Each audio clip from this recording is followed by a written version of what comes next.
If you guys are struggling with multi-time frame analysis, in this video, I'm going to show you how you can use it and benefit from it to win more and more trades in the future. Multi-time frame analysis is a key aspect of trading, and I am a strong believer that without multi-time frame analysis, there is a very small chance that you will actually figure out trading.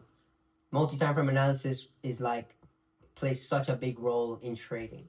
I know there's probably some people out there who just stick to one time frame, but I don't really believe in that.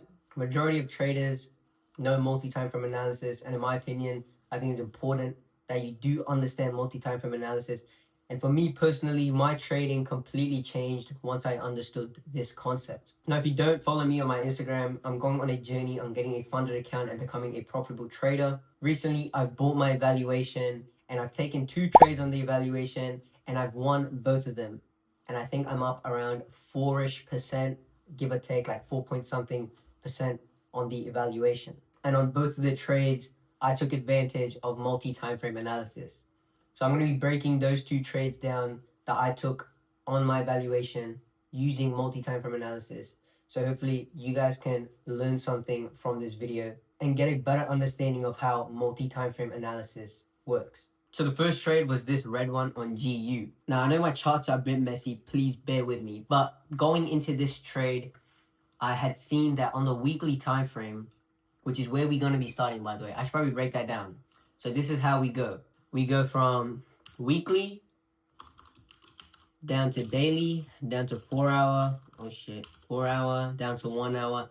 And potentially I normally take my trades on the 1 hour, but if you really want to refine that 1 hour zone, you can go down to the 15-minute or the 5-minute time frame. So remembering this, we start on the weekly. So here on the weekly time frame, I've seen a structural change. As you can see, market was trending upwards, and then we saw a breakthrough down to in towards the downside. So what do? I go into the daily time frame and mark out the trend on the daily time frame.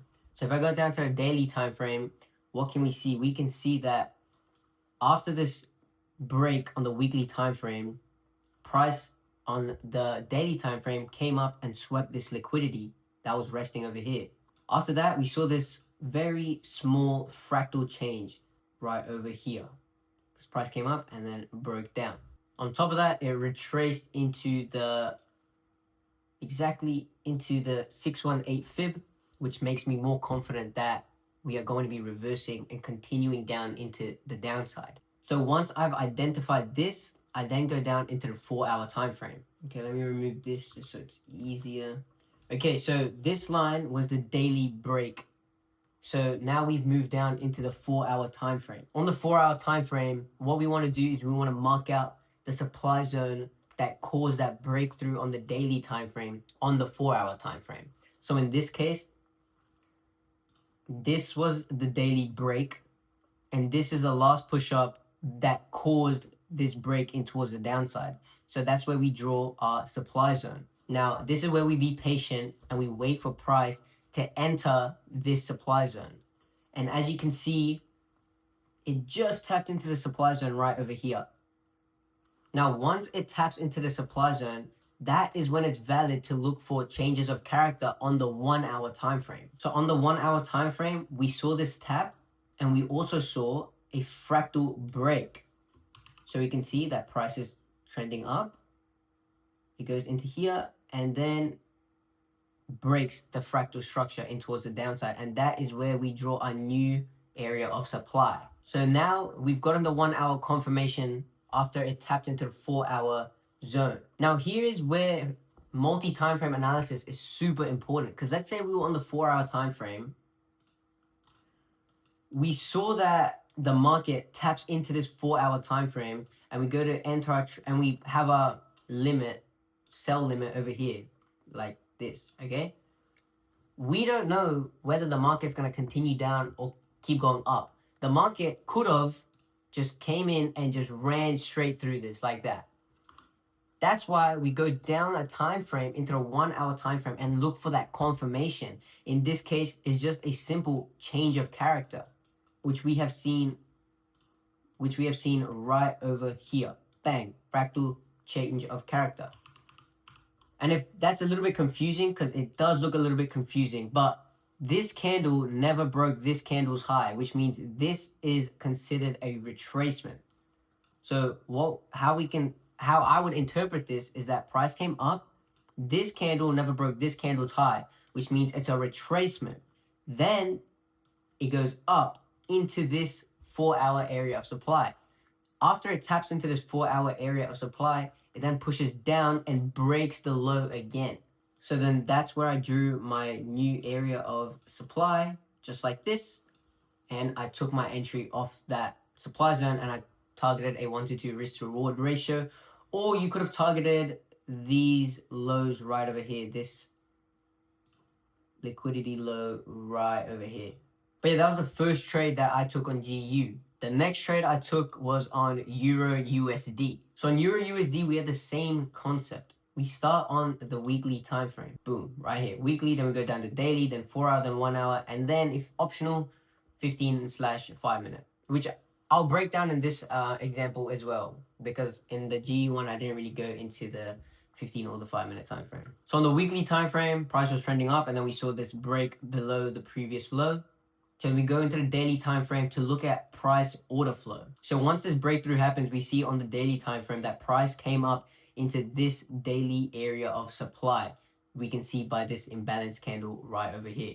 Now on the daily time frame, price is moving up, and then we see another break below the low on the daily time frame. So that's when we move down into the 4-hour time frame. So on the 4-hour time frame, this is where the daily break happened.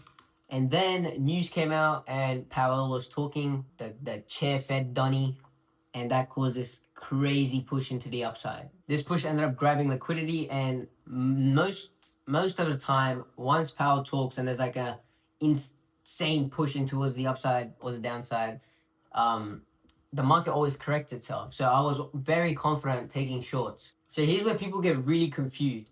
So in this scenario, because it was like a very crazy intense push and there isn't really any order flow, and what I mean by order flow is like clean high highs, high lows, or low lows, lower highs. Because there was none of that, I went straight into the 1-hour time frame, and I skipped the 4-hour time frame because 4-hour time frame just wouldn't give me enough information. So on the 4-hour time frame, what we saw was a push up, push down, push up, and then push down, breaking market structure. Now, what does that mean? That means this becomes our 4-hour area of supply. Let me just make this gray really quick. And this is where we be patient again, as we know. So here it is. So on the 4-hour time frame, this is where we be patient and we wait for price to tap into this 4-hour area of supply. So as you can see, price tapped in right over here. And yeah, you could take a trade like this off the 4-hour time frame, but you don't know what the market's gonna do. At the end of the day, like, market could have just corrected and it just continued up, you know? We don't know. So we need extra confirmation. How do we do that? We go down into the 1-hour time frame and look for a change of character on the 1-hour time frame. One piece of information that the 4-hour gave me though was on the 1-hour time frame, when we saw this change of character, which isn't visible on the 4-hour time frame, but it was visible in the 1-hour time frame. Now, normally I wouldn't take into consideration the 1-hour time frame for the 4-hour time frame. So what I mean by that is I wouldn't use like the 1-hour time frame to time a pullback. But the reason I used the 1-hour time frame in this scenario to time this pullback was because I know that this was just a news push, so the market was going to correct itself. Plus, we saw a massive doji candle in towards the downside. So I was actually a little bit late to this entry because technically, if we look carefully, there was this push up, this push down, this push up, and then this push down actually broke fractal structure right over here. And you could have taken the trade off of this supply zone like this. So your risk to reward would have been a little bit higher. But I actually missed the entry and I ended up taking it on the last push up before the push down that broke this market structure and not this one over here. But in both cases, they're both valid. Now, how could you have using the 15-minute time frame to get a better entry? So let's take my entry, for example. This is the supply zone that I drew out, and this is where I placed my entry. However, if I went further down into the 15-minute time frame, what I could have done is on the 15-minute time frame, further refine this 1-hour supply zone. So where would I have refined that to? In this case, on the 15-minute time frame, the push up before the push down is the same as the 1 hour push up before the push down. But I could have refined it to the last imbalance candle, which is this one right over here. And I could have placed my entry on this imbalance candle with my stop loss above the 4-hour swing high. And if I had done this, I would have gotten a 3.64 risk to reward ratio. In fact, you probably could have gotten a way higher risk to reward ratio, but I actually took this trade when I was about to go to sleep. So I put a 1 to 2 like safety take profit, so it doesn't like go down and then rebound and hit my stop loss. So I had like a safety take profit. But in all seriousness, you could have caught like a 5.82, that's almost a 6% catch on just this one move. But realistically, I don't think you would have been able to time that, but you could have gotten an easy 1 to 5 risk to reward ratio. Bang, just like that. Simple. But yeah, that's it from me. But other than that, if you are serious about changing your life, click the first link in the description down below. I do one-on-one coaching where I take you on a completely tailored self-improvement journey. And I also help you learn a money method, which in my case is trading, because that's what I'm good at. So I'll teach you trading as well, and I'll completely help you transform your life.